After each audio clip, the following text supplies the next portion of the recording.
Ya, tidak membuat PR, ya. Kan masalah apa lagi masalahnya biasanya kalian hadapi? Hah? Ya, ada berantem. Kira-kira kalau tidak membuat PR, berantem, gimana Kak ya solusinya? Enggak, kalau dimarahin itu bukan solusi. Itu kalau dimarahin itu artinya diingatkan supaya tidak lagi diulangi. Cara kita menyelesaikan masalah yang kita hadapi itu harus melibatkan pemikiran yang logis dan sistematis. Harus yang masuk akal dan sistematis dan berurutan supaya masalah yang kita hadapi itu tidak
pelajaran.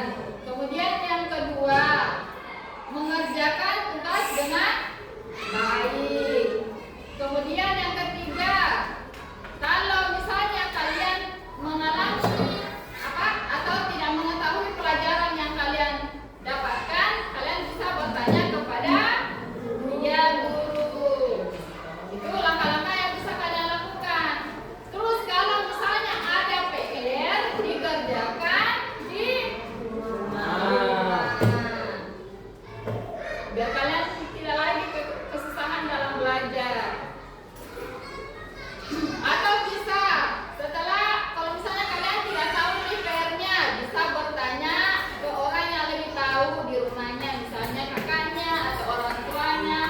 Kalau tidak ada, bisa menggunakan apa biasanya kalian pakai itu kalau mengerjakan PR di rumah. Ya, cari di buku atau apa lagi? Ya, cari di Google. Ya, boleh cari di ChatGPT. Ya, ChatGPT boleh. Tapi ingat ya, penggunaan media-media begitu Cici, Google sama ChatGPT jangan sepenuhnya dipercaya, karena belum tentu jawabannya dikasih itu adalah jawabannya. Ya, betul, harus dianalisa, dilihat kembali, benar nggak ini jawabannya, jangan langsung disalin. Ya, diperhatikan benar nggak ini jawabannya. Karena jawaban-jawaban yang dikasih itu belum tentu benar. Oke, kita lanjut. Ini kan tadi contoh-contohnya. Kan tadi kalian sudah kasih satu contoh kesulitan dalam belajar. Ini contoh sehari-hari yang bisa mungkin kalian hadapi ya. Ada menyusun jadwal pelajaran, mungkin ada yang masih kesusahan dalam menyusun jadwal pelajaran. Ya, sering-sering tuh tidak bawa buku pada sesuai dengan jadwal. Ada resep makanan, siapa yang suka masak? Ya, yang cewek-cewek. Oh, Satria juga bagus.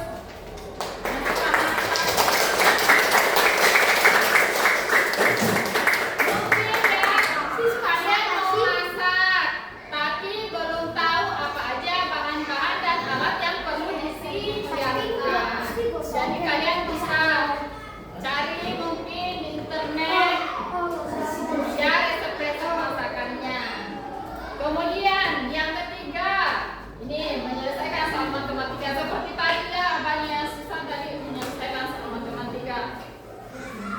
Jadi ini contoh kehidupan sehari-hari yang membutuhkan berpikir komputasional supaya bisa kita tahu cara menyelesaikannya.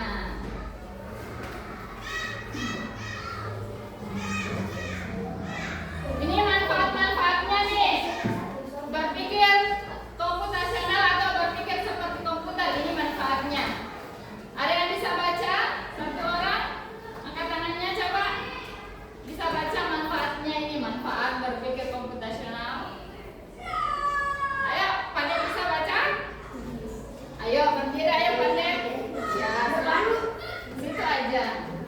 Membantu menyelesaikan masalah dengan lebih efektif. Efektif. Ya. Melatih berpikir logis dan kritis. Ya. Meningkatkan kreativitas dan inovasi. Ya. Mempersiapkan keterampilan abad 21. Ya, oke, tepuk tangan dulu. Ini kalian bisa baca sendiri kan manfaat-manfaatnya berpikir komputasional. Udah dibacakan temannya. Atau ada yang mau tanyakan? Tanyakan dulu. Ada nggak yang tidak dimengerti mungkin tentang ini manfaatnya?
teguran dari guru piket.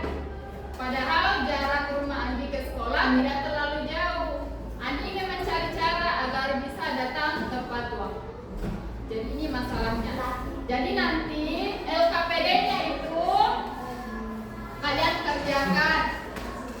Apa kira-kira yang harus dilakukan Andi untuk secara dekomposisi, memecahkan masalah, kemudian pola-polanya kira-kira apa yang sering dilakukan Andi kok bisa dia selalu terlambat ke sekolah? Iya, bisa jadi begadang karena sering begadang. Ya. Kemudian apa saja yang harus dilakukan Andi yang tidak boleh dilakukan Andi biar dia nggak terlambat lagi ke sekolah? Iya, tidak boleh begadang. Apalagi? Iya. Kemudian langkah-langkahnya supaya Andi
Berdoa.